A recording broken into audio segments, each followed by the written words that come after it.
एक छोटे से गांव में खेतों और पेड़ों के बीच एक नन्ही सी बकरी रहती थी। उसका नाम था गुड्डी। गुड्डी बहुत चंचल थी, हर समय उछलती कूदती रहती, पर साथ ही वो बड़ी समझदार भी थी।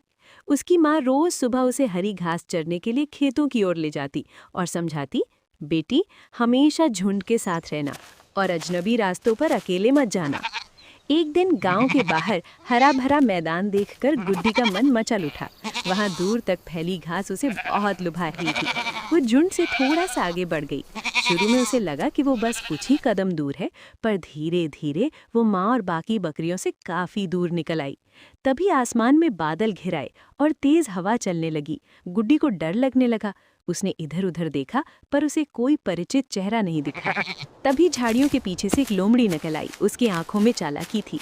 वो बोली, अरे छोटी बकरी, तुम यहाँ अकेली क्यों हो? चलो, मैं तुम्हें एक और भी अच्छा मैदान दिखाती हूँ। गुड्डी को अपनी माँ की बात याद आ गई। अजनबियों पर भरोसा मत करना। उसने साहस जुटाकर कहा, धन्यवाद, पर मुझे अपनी माँ के पास लौटना है।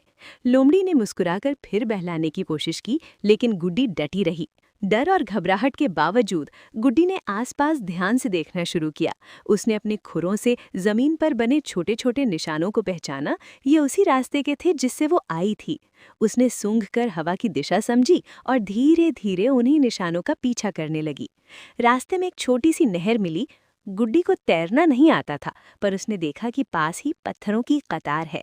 वो सावधानी से एक एक पत्थर पर कदम रखती हुए नहर पार कर गई। कुछ दूर चलने पर उसे अपनी माँ की आवाज़ सुनाई दी, गुड्डी, गुड्डी। गुड्डी की आंखों में खुशी के आंसू आ गए। वो दौड़ती हुई झुंड तक पहुंची और अपनी माँ से लिपट गई। माँ ने उसे प्यार से सहलाया और कहा, तुमने आज समझदारी से काम लिया, इसी से तुम सुरक्षित लौट पाई। शाम को गांव में सभी ने गुड्डी की बहादुरी की बात सुनी। चरवाहे ने कहा, छोटी सी बकरी ने हमें सिखाया कि बुद्धि और धैर्य से बड़ा संकट भी टल सकता है। उस दिन के बाद गुड्डी पहले से अधिक सावधान रहने लगी।